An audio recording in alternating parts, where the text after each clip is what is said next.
One is in the Old Testament, Isaiah, the 53rd chapter. I'm going to read about 3 or 4 verses out of there. 53rd chapter, and I want to begin reading at the 10th verse. And the next one will come from the New Testament. Just one verse, and it will come from the 20th chapter of Matthew. St. Matthew, the 20th chapter, and the one verse will be the 28th verse. Isaiah 53, beginning at verse 10.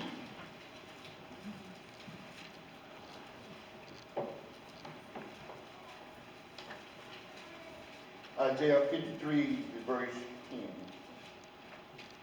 10. It says, "Yet it pleased the Lord to bruise him.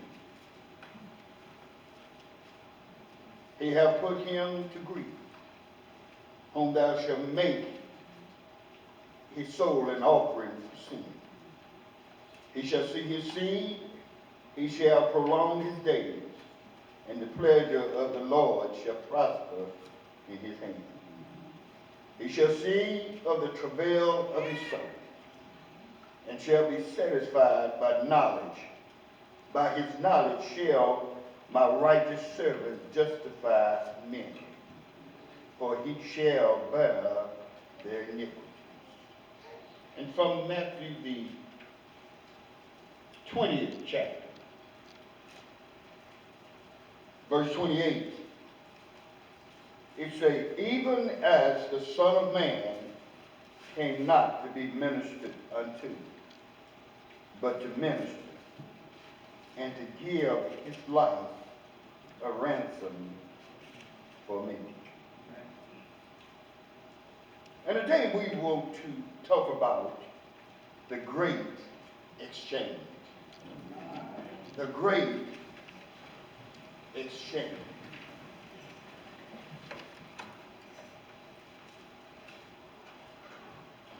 And what is an exchange? An exchange is an act of giving one thing and receiving another, especially of the same type, value, or value in return. Now, in layman's terms, exchange is to trade, to swap, to switch, to barter, giving and taking. And we all know what it is to exchange something. If we buy something and we get home and it don't fit right, then we will do all we can to find our receipt, to carry it back, and to exchange for something else of the same value. So we exchange clothes. We exchange phone numbers, addresses, and money. We even exchange our conversations and opinions. Church does many kinds of exchanges. But the greatest exchange that was ever made wasn't any exchange that was made on our part, but it was made by God. It was the exchange that God made for us that ended with Jesus being nailed to a cross. And he was nailed there in exchange for you and I. And for that exchange to happen, Jesus, the only begotten Son of God, was sent from heaven, had to become the Son of Man here on earth.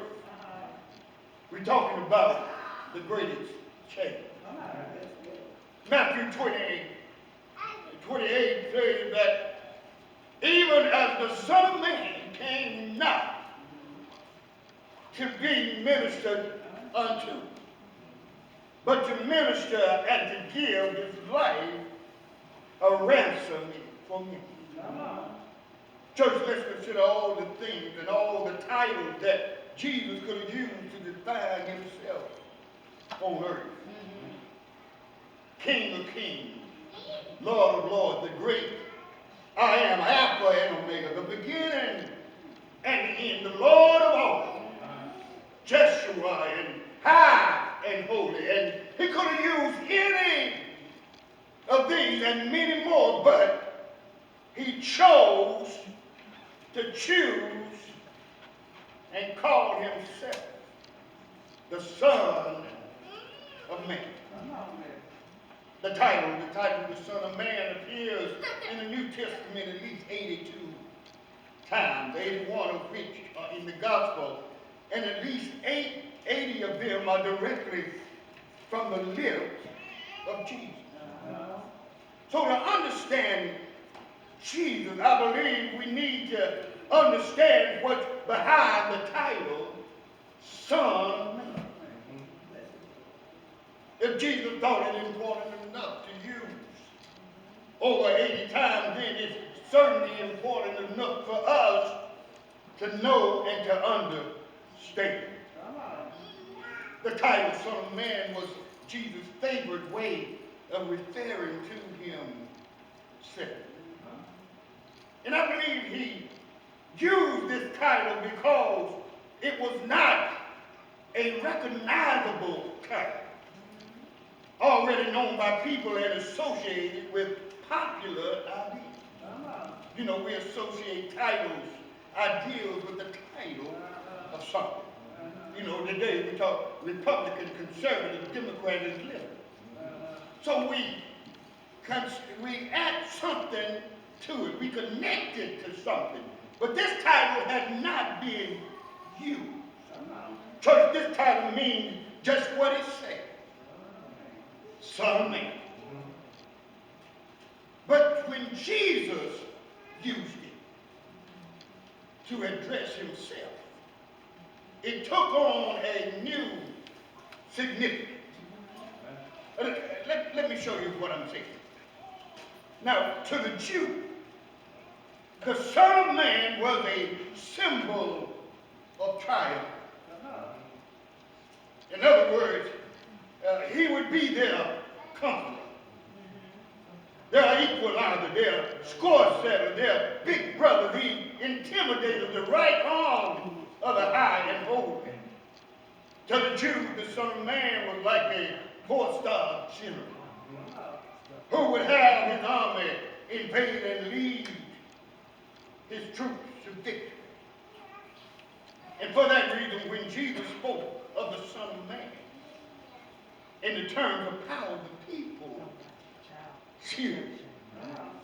When Jesus spoke of a new world, where the Son of Man was sit on his glorious throne, the people understood.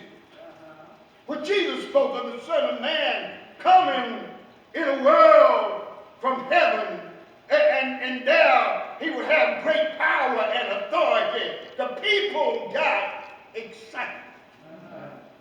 You see, that's just like we as believers, we ought to get excited just by knowing that one day Christ is returning. So church, when Jesus spoke of the Son of Man seated at the right hand of power, everyone in their minds could imagine this lofty picture. But when Jesus said that the Son of Man would suffer at the hands of others, the people went silent. Church, this just didn't fit. This didn't fit their image of the Son of Man. Put yourself in their place. For years you've been oppressed by a Roman government. Since you've been taught and told that one day one would come and would deliver you from that oppression. In fact, you read it in Isaiah 58. For the prophet said, there will be one to loose the burden of wickedness, to undo the heavy burden, and to let the oppressed go free and break every yoke. But now here he is, saying he is the Son of Man. Matter of fact, he proves he's the Son of Man. For he can raise the dead and still the storm. He opened the blinded eyes, unstopped deaf ears. The crowds that gathered were always growing, and they were excited.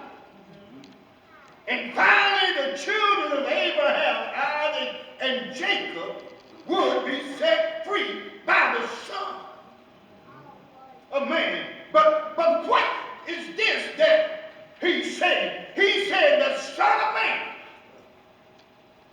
came to give his life a ransom for many. He came not to be served, but to serve. Jesus had even said to them himself that when he got to Jerusalem, the Son of Man would be turned over to the chief priests and the scribes, and how they would sentence him to death and deliver him to the Gentiles, and they would mock him and scourge him, spit on him, and then kill him.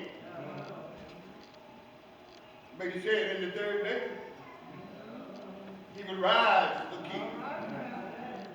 But church, this just didn't fit their image.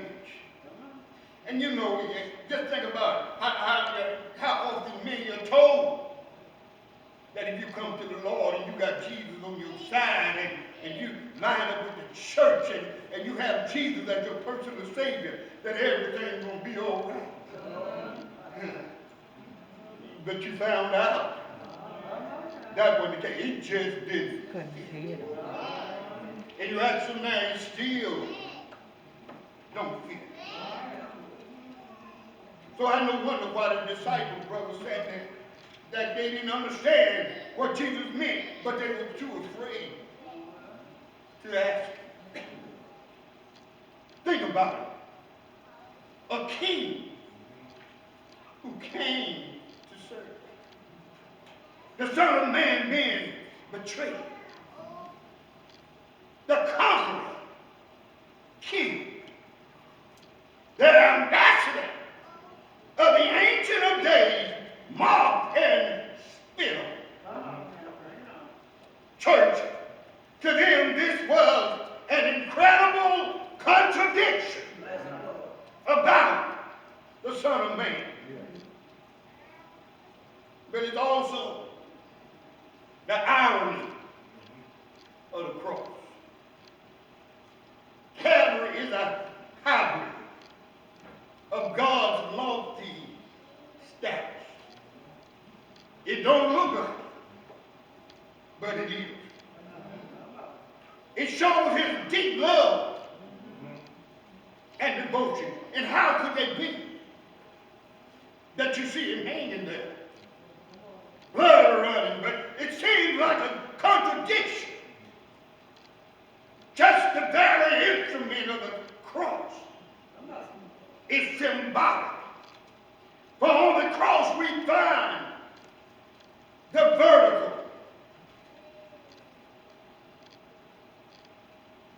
being intersected with holiness. And the horizontal part is God's living. On the cross, Jesus wears a sovereign crown.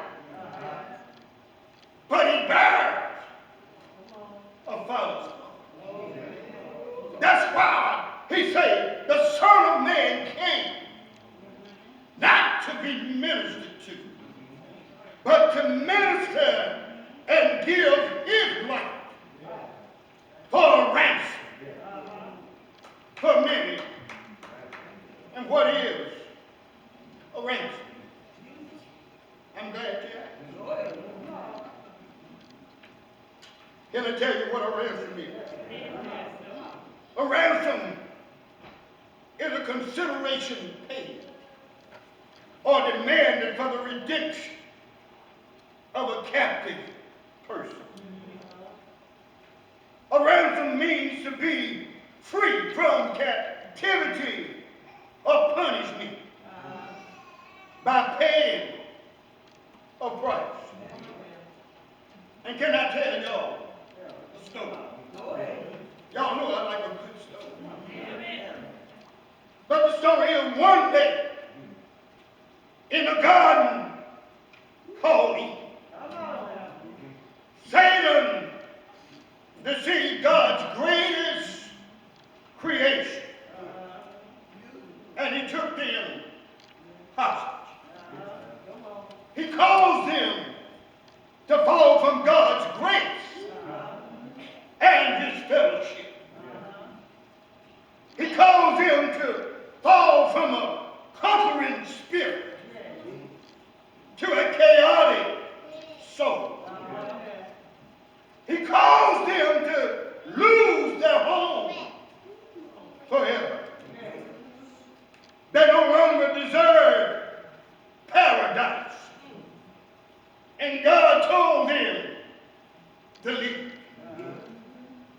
But after Satan toyed with them, after he played with them, after a while, he grew tired of them.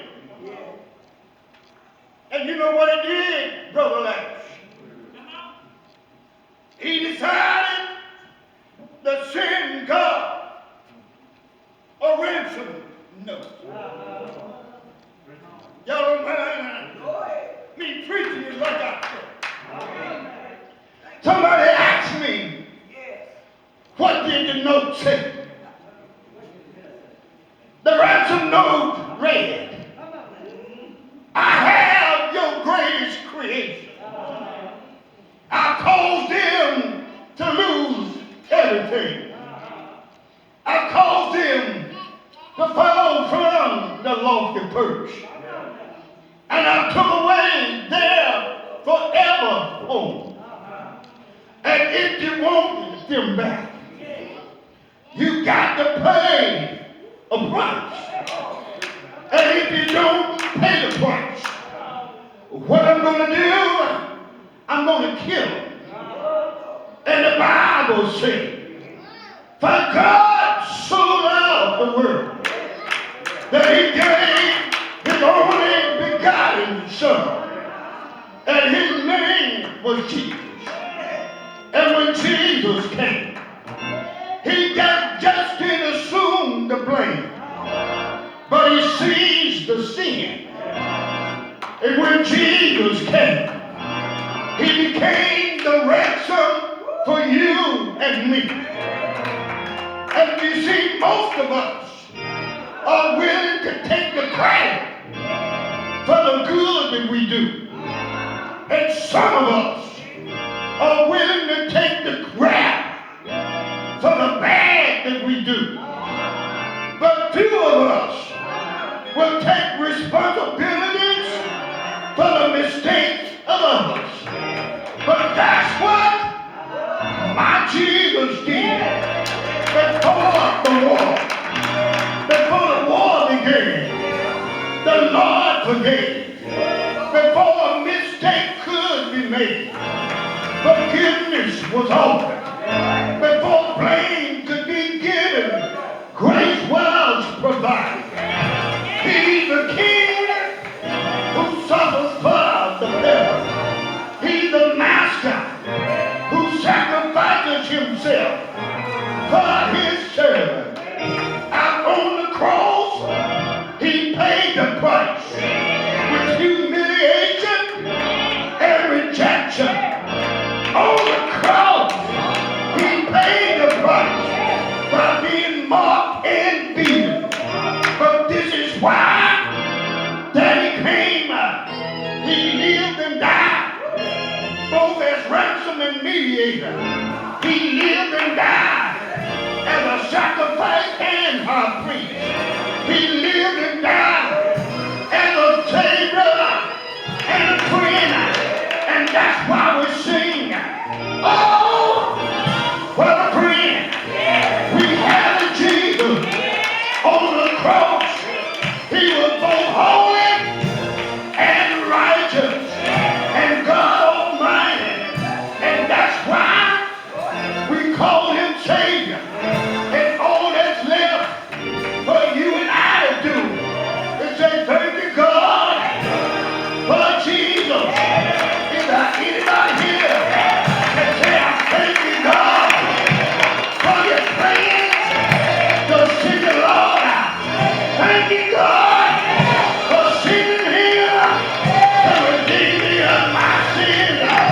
Thank you, God, for sending him to atone my burden. Thank you for his courage and his compassion. Thank you for allowing him to be spit on, abused, and mocked. And no wonder Jesus declared to the world with a voice from heaven, down by the river called Jordan, I heard him say, this is my beloved Son, in whom I am well pleased. And I don't know about you, I don't know about you, but on that day, when I see Jesus, and I'm going to see him, and on that day, when I see Jesus, that's what I want to hear him say about me. This is my beloved Son, in whom I'm well pleased. On that day, I want to hear him say, well done, my good and faithful servant. Well done. You've been faithful over a few things. I'll make you ruler over many. But none of this would be possible without that great exchange. The Son of Man who came not to be served, but to serve and give his life as a ransom for you and me. The question is, what will you do? What will you do with that great exchange? But let me tell you, for you to make up your mind, what man couldn't do, God did. He did what we couldn't imagine. He became a man. Didn't he do it? He came from a lofty place in heaven. He became a man so we could trust him. He became a sacrifice so we could know him. He defeated death and we could follow him. He became our ransom. And if you're wondering how much you owe him, you ain't got enough to pay the Lord. Because he died just for you. Wasn't nothing he done, but it was for you. I thank God for his great exchange. And the point is, he didn't have to do it. Tell somebody he didn't have to do it.